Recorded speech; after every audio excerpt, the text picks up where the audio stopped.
하나님 말씀 봅니다. 고린도전서 12장 28절에서 31절입니다. 고린도전서 12장 28절로 31절 제가 읽어드립니다. 하나님이 교회 중에 몇을 세우셨으니 첫째는 사도요, 둘째는 선지자요, 셋째는 교사요, 그 다음은 능력을 행하는 자요, 그 다음 병 고치는 은사와 서로 돕는 것과 다스리는 것과 각종 방언을 말하는 것이라. 다 사도에게있느냐? 다 선지자에게있느냐? 다 교사에게있느냐? 다 능력을 행하는 자에게있느냐? 다 병 고치는 은사를 가진 자에게있느냐? 다 방언을 말하는 자에게있느냐? 다 통역하는 자에게있느냐? 너희는 더욱 큰 은사를 사모하라. 내가 또한 가장 좋은 길을 너희에게 보이리라. 아멘. 할렐루야.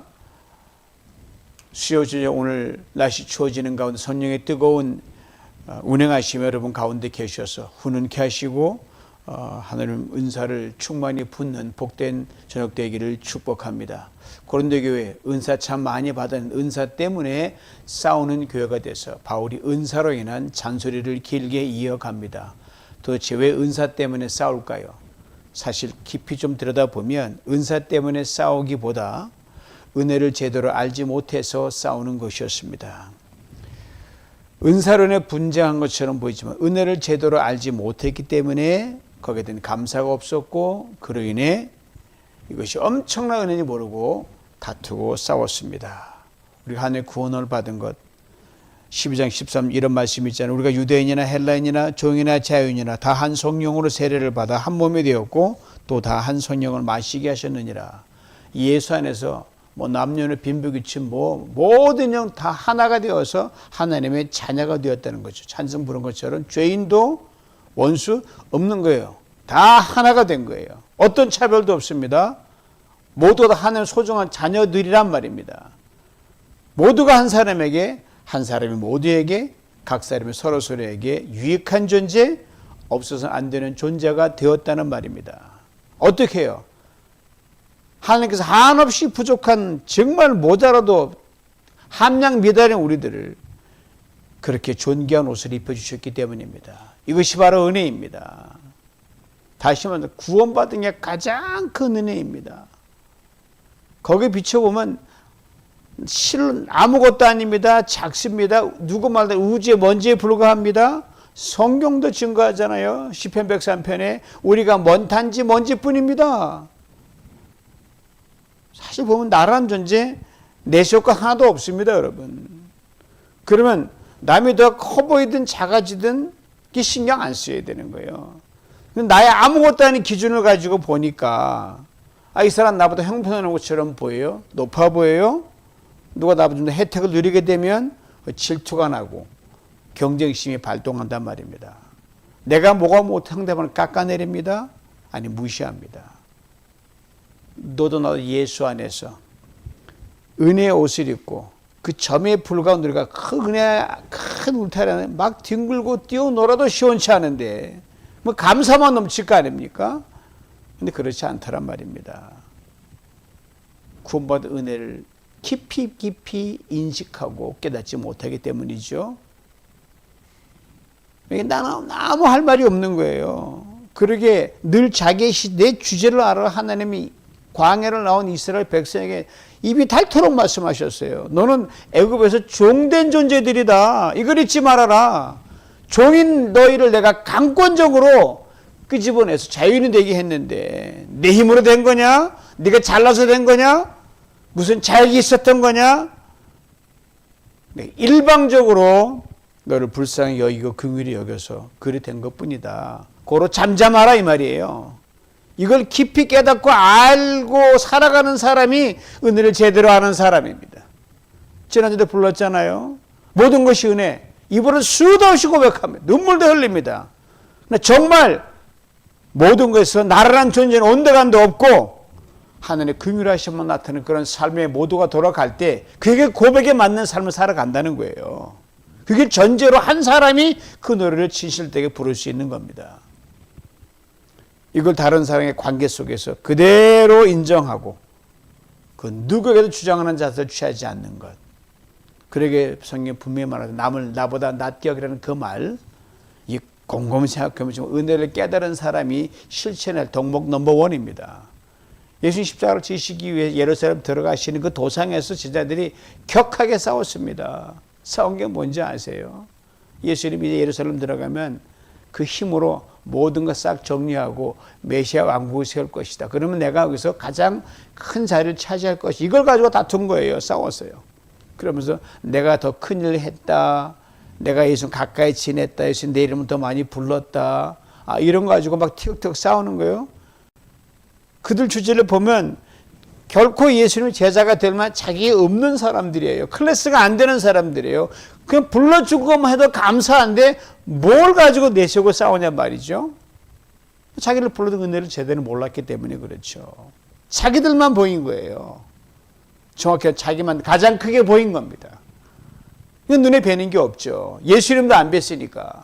얼마나 싸웠냐면요. 뭐 주먹을 올렸다 내렸다 핏대 올리고 길 가는 사람 다 볼 수 있도록 볼성 사나운 쌈판이 벌어진 겁니다. 은혜를 진정 알지 못하면 분쟁합니다. 다툽니다. 남이 안 보이고 나만 보입니다. 고린도교회 성도들이 그랬습니다. 그래서 그 수많은 은사를 받았음에도 은사의 근원이 은혜에 있음을 그들이 놓쳐버린 겁니다. 은혜 받은 자로 살아갈 수 있도록 주신 은사를 섬기는 도구로, 남을 유익하게 하는 도구로, 하나님의 영광을 나타내는 도구로 사용하지 않고 자기 이익과 자기를 드러내는 방편으로만 사용했기 때문입니다. 자기를 중심으로 은사를 생각한 거예요. 구심적 은사라 그래요. 내 은사 좀 봐. 내게 훨씬 뛰어나지 않아? 나를 좀 보라고. 내 은사가 얼마나 대단해. 그런 식이었어요, 실제로요. 은사가 다행히 내 쪽으로만 치우치면요, 거기는 다툼밖에 없고 갈등밖에 없습니다. 그래서 은사는 반드시 원심적으로 밖으로 향해서 방향을 둬야만 되고 공동체 향하여 열려 있어야 됩니다. 은사는 은혜에 대한 정확한 표출이기 때문에 그렇습니다. 나에게 표출되면 그거는 이건 완전히 최악입니다. 타인으로 표출이 돼야 됩니다. 그리고 내가 더 큰 사를 받았냐? 그것만 생각하면 나를 보니까 자랑거리만 나타나는 거죠. 남을 나보다 낫게 하는 도구로 사용해야 된다는 그런 말입니다. 더 큰 은사를 받은 사람이 하나님이 더 많은 걸 요구하신다는 것, 여러분 이걸 놓쳐서는 안 됩니다. 누가복음 12장 40절 이하 이런 귀한 말씀이 있어요. 주인의 뜻을 알고도 준비하지 아니하고 그 뜻대로 행하지 아니한 종은 많이 맞을 것이요 두들겨 맞는다는 거예요. 알지 못하고 맞을 일을 행한 종은 적게 맞으리라. 무릇 많이 받은 자에게는 많이 요구할 것이요 많이 맡은 자에게는 많이 달라 할 것이니라. 아주 과장이 좀 섞이고 역설적이고도 실질적인 비유를 들어 말씀하신 거예요. 그래서 고린도교에 적용하면 이런 말이죠. 여러분들이 은사에 대해 그렇게 자랑하십니까? 차라리 작은 은사를 받은 것, 은사에 대해 별로 내세울 것이 없으면 훗날 주님 섰을 때 야단이라 덜 맞죠. 내세울 것이 정도로 크고 거창한 은사를 받았는데도 거의 걸맞지 않게 살았습니까? 그러면 엄청나게 맞을 것이고 혼날 겁니다. 그 말이에요. 우리 집은 큰 은사를 받은 사람에게 큰 걸 기대합니다. 이걸 잊지 말아야 됩니다. 물론 훗날 주님 뱃속에 우리 야단치려고 그렇게 이 나그네 길 걸어가게 하셨어요? 그렇지 않습니다. 성경 물론 상과 벌이 있겠지만 그보다는 잘 왔다. 다시 새로운 마음으로 영혼을 시작하자. 힘과 용기를 주시는 게 훨씬 많으시겠죠. 그러니까 우리 주어진 은사, 내게 더 누릴 수 있는 그걸 가지고 있다고 하면 여기 이 땅에서 천국 가면 넣는 거예요. 다른 지체들과 공동체에 유익이 되는 그런 존재로 최선을 다해 함을 일깨워준다는 말입니다. 그래 바로 은사에 대해 우리가 주장할 어떤 권리도 없다고 말씀합니다. 왜요?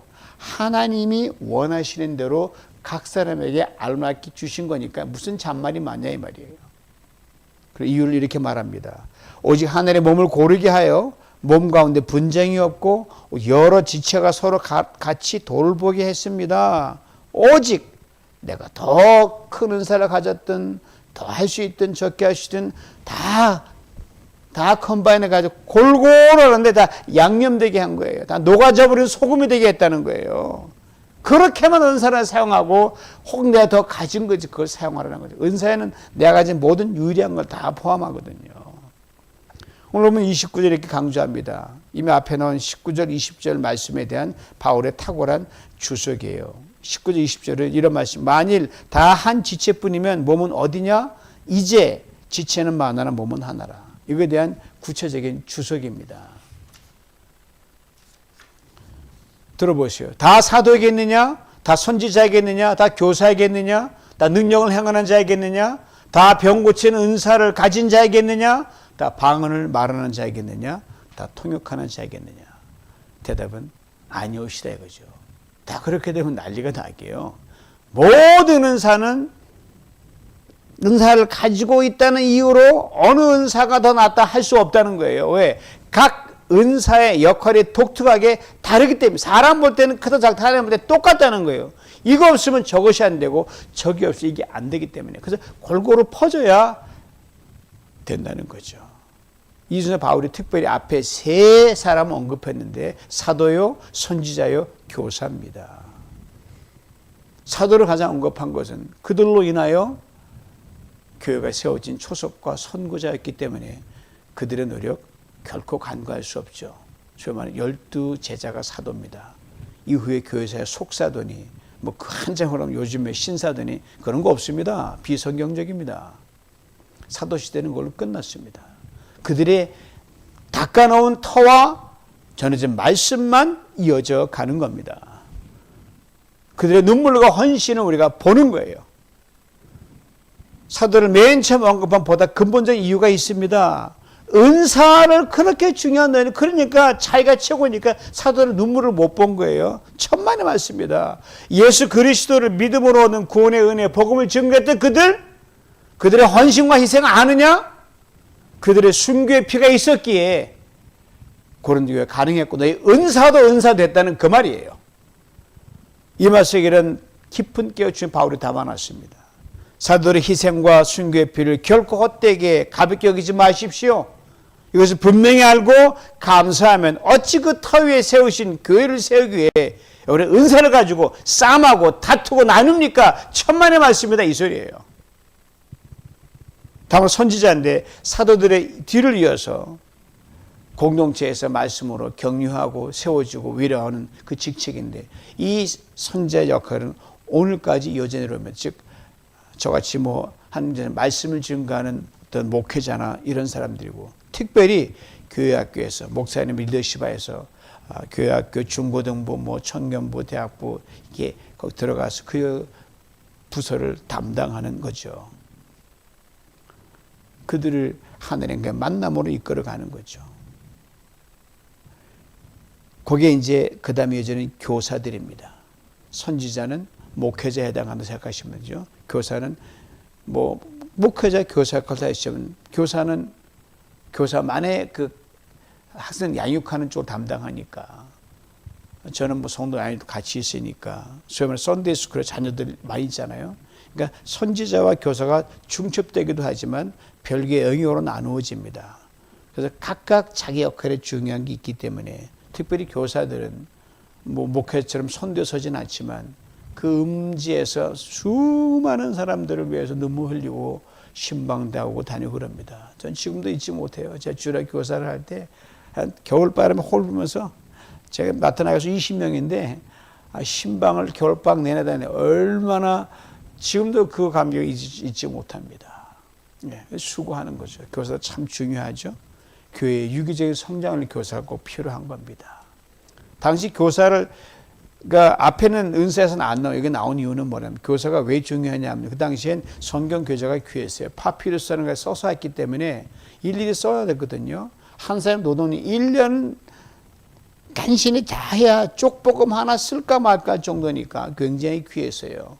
그러니까 그들은 그냥 육체적인 몸으로 때운 그런 헌신의 노력한 사람들이 교사였습니다. 자, 사도, 선지자, 교사들 이들이 감당의 희생과 수고와 땀과 눈물은 문자 그대로 온몸을 던지는 것이었고요. 빛도 안 나죠. 근데 이들이 아니었으면 교회는 존재할 수가 없는 겁니다. 이것이 바울이 이들 셋을 처음에 언급한 이유입니다. 즉 이런 의미를 이 세 직책에 담아 놨을 것입니다. 고린도교회 성도들이, 여러분들은 하나님 은혜 안에서 이렇게 많은 은사를 받았습니다. 그런데 이로 인해 분쟁하니 이거 참 있을 수 없는 일입니다. 교회가 여기까지 오기까지 주님의 십자가 있었습니다. 사도들이 그 뒤를 이었습니다. 그리고 선지자들과 교사들이 헌신했습니다. 이들의 노고를 생각하면 어찌 은사를 그렇게 분쟁하는 방편으로 전락시킬 수 있겠습니까? 천만의 말씀입니다, 이 말이에요. 그러면서 바울이 의도적으로 고린도 교회 성도들이 두드러지 강조했던 방언의 은사를 맨 뒤에 놨어요. 즉 이런 말이죠. 여러분 그토록 자랑하는 은사 14장도 계속 이어지지만 그 때문에 이렇게 분쟁하고 있으니 그 은사로 자신이 첫째다, 먼저다, 내가 낫다 그렇게 자랑하는 무슨 소용이 있겠습니까? 그것으로 다른 지체들과 공동체를 섬기지도 유익하지도 못하니 그게 무슨 첫째고 먼저고 자랑거리가 되겠습니까? 그럴 바엔 차라리 꼴찌가 되시오 이 말입니다. 당연한 지적이죠. 소동급한 예수자들 서로 앞으로 다 첫째가 되려고 하다가 망신톡톡에다가 격하게 싸웠거든요. 그때 주님이 정확하게 그들에게 말씀하신 말씀이 있어요. 너희들 그러면 안 된다. 너 지금 누구든지 크고자 하는 자는 너희를 섬기는 자가 되고 너희 중에 누구든지 으뜸이 되고자 하는 자는 너희의 종이 되어야 마땅하니라. 그렇게 쐐기를 박으셨어요. 내가 온 것이 왜 왔는지 아냐? 섬김을 받으려 하는 게 아니라 오히려 섬기려 하고 많은 사람들을 위해 내가 제물이 되려 함이라. 이렇게 말씀하셨어요. 그렇습니다. 진정 은혜를 아는 사람은요. 첫째가 되려 하지 않습니다. 알아달라 소리 안 해요. 꼴찌가 되려 합니다. 예수님의 이 말씀을 바울이 오늘 본문에 이렇게 압축해 담아놓은 거예요. 방언이 꼴찌입니다. 참 대단하죠? 그런데 이것은 비단 방언에만 국한된 게 아니라는 거예요. 고린도 교회에서 자기 은사를 제일 자랑했던 모든 은사들이 여기에 잘해야 한다는 것을 바울은 내포하고 있습니다. 자랑하냐? 너무 꼴찌로 가라 이 말이죠. 튀는 돌은 두드려 맞게 되어 있습니다. 이렇게 결론 내립니다. 오늘 본 마지막 31절이에요. 너희는 더욱 큰 은사를 사모하라. 내가 또한 가장 좋은 길을 너희에게 보이리라. 더욱 큰 은사를 사모하라 그랬습니다. 이 사모한다는 단어가요. 젤루테라는 단어인데 탐내다 여기서 영어 단어 jealousy가 나왔어요. 시기 질투라는 단어가 나왔습니다. 그러나 일상에서는 부정적인 의미로 많이 쓰여요. 바울이 이 단어를 굳이 쓴 이유가 뭘까요? 바울의 아주 탁월한 언어 유희입니다. 이런 말이죠. 고린도교회 성도들이요. 여러분들이 그렇게 서로의 은사에 대해 시기하고 질투하면서 자랑하고 있는 그 은사로 지금 교회 공동체가 어떻게 되어가고 있습니까? 분쟁, 다툼을 하고 있지 않습니까? 이왕 욕심낼 바에는 그 은사를 훨씬 능가하는 그 은사를 미치듯이 사모하십시오 이 말이에요. 그 은사로 여러분이 그토록 잘하고 여기는 그 은사가 만들어 놓은 이 불협화음을, 이 말도 안 되는 분쟁을 싹 잠재우시기 바랍니다 이 말이에요. 바울이 말하는 더 큰 은사가 뭘까요? 오늘 언급되어 있지 않지만 다음 13장에서 바울이 다루고자 하는 사랑으로 이어지는 건 분명합니다. 다음에 다루기로 하고요. 일단 큰 은사를 우리가 분명히 이해할 필요가 있어요. 큰 은사가 도대체 뭔가 개념을 잡을 필요가 있어요. 큰 은사란 큰 그릇을 생각하면 좋을 것 같습니다. 아시는 대로 그릇이 크면 많이 담을 수 있어요. 많이 담는다고 중요한 겁니까? 양보다 질입니다. 많이 담았는데 그걸 주체보다 막 주저 흘리고 다닌다? 아유, 그거 칠이 훨씬 많습니다. 여러분, 바닷물이 넘치는 거 봤습니까? 안 넘치죠. 경계와 그 바운드리 다 그대로 멈춰 싹 밀려갑니다. 그러면서 모든 인간의 더러운 쓰레기 다 집어삼키고 싹 정화시. 왜? 그 안에 온갖 찢기를 걸러낸 소금이 들어있기 때문입니다. 다 받아줍니다. 다 걸러냅니다. 그 어떤 원망과 불평도 없습니다. 아시는 우리 사람들은 관계를 맺고 더불어 살아가지 않습니까? 그릇이 크지 못하면 이것저것 다 담았는데 커도 이 컨트롤 못하면 다 흘려버리는 거예요. 자기 자랑을 쏟아냅니다. 절제 자기 감정을 쏟아냅니다. 속에서 토다냅니다. 누가 받아주겠어요? 그것이 그릇으로 나와서 남에게 전달됩니다. 피해를 주죠. 거친 돌이 됩니다. 그러나 자기 속에 담긴 내용물을 잘 컨트롤할 줄 아는 사람 남을 수용합니다. 담습니다. 거뜬히 소화시킵니다. 그리고 넉넉함으로 반응합니다. 여러분 높은 층에 올라갈수록 어때요? 아주 전망이 훤히 보이잖아요. 그러면 저 아래서 나는 거 올라갈수록 점점점 작아 보이고요. 소리도 안 들리고 그 모습도 안 보여요. 인생의 일들의 일이 일비하지 않습니다. 바로 이렇게 은사에 대해 길게 반복하면서 점층적으로 의미를 더해가는 풀어가는 그 이유는 딱 결론 하나예요. 속사람이 강건해지라는 말입니다. 많은 은사를 받았어요. 근데 은사를 내가 지혜롭게 사용하지 못함으로 말미암아 자기 자랑을 쏟아냅니다. 타인을 돌보는 배려가 없습니다. 그런데 은사가 아니라 거치는 돌이 되어 지체들과 공동체의 기운을 빠지게 만드는 부작용만 나올 뿐입니다. 그러게 더 큰 은사를 삼하라는 말은요, 큰 그릇이 되라는 말이고요. 그 말은 예수 그리스도의 마음을 품으라는 겁니다. 예수 그리스도 그분이 누굽니까? 가장 높은 자로 가장 낮게 내려오신 분이요. 그러면서 기뻐하셨습니다. 가장 부유한 자로 가장 가난하게 되셨고요. 그리고 다 나눠주고 주고 만족해 하셨습니다. 어디 그뿐입니까? 가장 영광스러운 자로 가장 더러운 자가 되셨고요.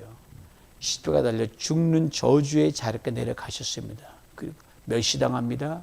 수치당합니다. 벌거벗김을 당합니다. 다 빼앗겨 욕을 당합니다. 그러면서 기분 나빠하죠. 왜요?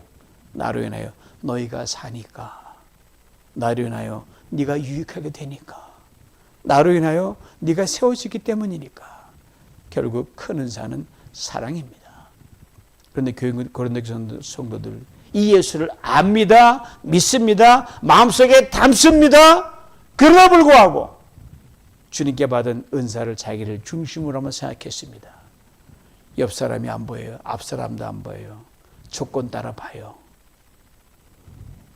은사는 나 중심의 구심적이 아닌 다른 사람 중심 원심적으로 사용이 돼야 은사다워집니다. 고인물은 썩습니다. 나를 중심으로 은혜는 썩습니다. 결국 내가 병듭니다. 나에게 화살이 내가 쏘면 내게 다가와요. 이걸 바울이 지금 말하고 있는 겁니다.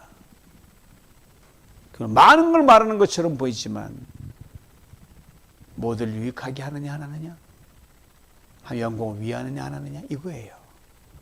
그리고 은사는 첫째도 둘째도 셋째도 겸손한 마음의 창을 통해서 나타날 때 거기에 덕이 있습니다. 복음서 이런 비유 말씀이 있어요. 예수님이 잔치집에 갈 땐 딱 들어가고 맨 상석에 앉지 말고 저 끝에 앉으라 그래요. 이유가 아주 참 재밌죠. 상석에 앉았는데 너가 높은 사람 오면 자리에 나를 내줘야 되지 않냐. 옆자리도 가지 말라는 거예요. 왜? 또 다른 사람 오면 또 밀리네. 계속 밀리다가 얼마나 창피해요. 아, 저 사람 대단한 애들이 참 별 볼 일 없네. 그냥 처음부터 저 끝으로 가서 앉으라는 거예요. 꼴찌 가면요 마음 편합니다, 여러분. 지면 마음 편해요. 누가 가서 뭐라고 하는 사람 아무도 없어요. 신경 쓸 것 뱃속 편합니다. 꼴찌가 아닐지라도 꼴찌로 내려가는 내가 제일 못났어 바보야. 그런 사람 누가 건드려요? 여러분 안 건드리죠. 그냥 가장 편복한 자리예요. 거기서 손님 맞으면 대접받죠. 그것이 주님이 가신 길입니다. 이제 바울이 말합니다. 은사 어떤 은사도 하나님이 적당히 배분해 주신 겁니다. 여러분 것 아닙니다 이 말이에요. 혹 여러분이 무슨 재주가 있어요? 여러분 게 아니라는 거예요. 내 거로 생각하니까 문제인 거예요.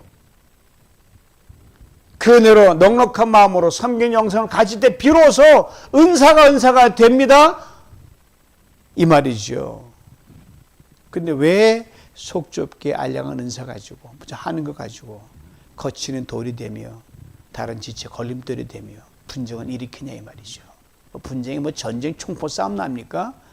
남을 번거롭게 관계 끊어지는 게 다 이게 분쟁이죠. 이제 멈추고 은사답게 사용할 수 있도록 더 큰 은사를 사모하십시오 이 말이에요. 바울이 말합니다. 내가 또한 가장 좋은 길을 너에게 보이리라. 무슨 길입니까? 더 큰 은사를 사모하여 얻는 길이에요. 그 주님이 가신 십자가의 길이요, 그 사랑의 길입니다. 남을 자기보다 낮게 여기는 마음의 큰 용량의 그릇을 담는 자기 포기와 희생의 길입니다. 고린도전서에 얼마나 많은 멋진 은 다 가지고 싶죠. 예, 사모하십시오. 구하는 자에게 후하게 주신다고 말씀하셨습니다. 방언도, 예언도, 통역도, 병고치는 다 구하십시오. 그러나 더욱더 큰 은사를 사모해야 됩니다. 그리고 그 은사를 담아 삶에서 그걸 그대로 실천할 수 있도록 용량을 매일매일 늘려가야 되면, 늘려놓지 못하면 은사 때문에, 내 가진 것 때문에 거치는 돌이 되는 거예요. 그 더 큰 은사를 담은 그 마음으로 봉사하고, 그 마음으로 헌신하고, 그 마음 지체들을 품으며 주님 몸된 교회를 고르게 하는 진정 은혜를 알고 누리는 복된 성도는 다 될 수 있기를 주님의 이름으로 축원합니다. 하느님 아버지, 오시옵소서. 주의 은사를 물붓듯 부어주시되 더 큰 은사를 사모합니다. 은사가 은사되는 큰 구원의 은혜를 한 그 사람답게 그 사람 누리는 은혜가 충만한 사람만에 넘치는 주님의 사랑의 은사로 채워주시옵소서. 하늘과 싸워 다투고 우리가 아버지를 속삭하는 것, 하느님 아무것도 아닌 우리들, 전밖에 우리들을 은혜의 무한한 옷을 입힌 그를 깨닫지 못하고 있기 때문에 하느님 다투고 거친 들이 되고 내가 속상합니다. 이 밤에 오셔서 나의 주제를 똑바로 보게 만들어 주시옵시고, 내가 큰 구원 제대로 보는 가운데 하나님 주 앞에 나서서 하나님 나에게 용서하시고 나를 구원해 주시고 은혜 받은 사람으로 살아가도록 만들어 주옵소서. 구할 때 주님 마음을 여시옵소서. 아버지 더 큰 사랑 충만히 부으심으로 이제는 아버지는 주님을 위하여 영광을 위하여 유익한 존재로 살아갈 수 있도록 축복하여 주시옵소서. 예수님의 이름으로 기도하옵나이다. 아멘.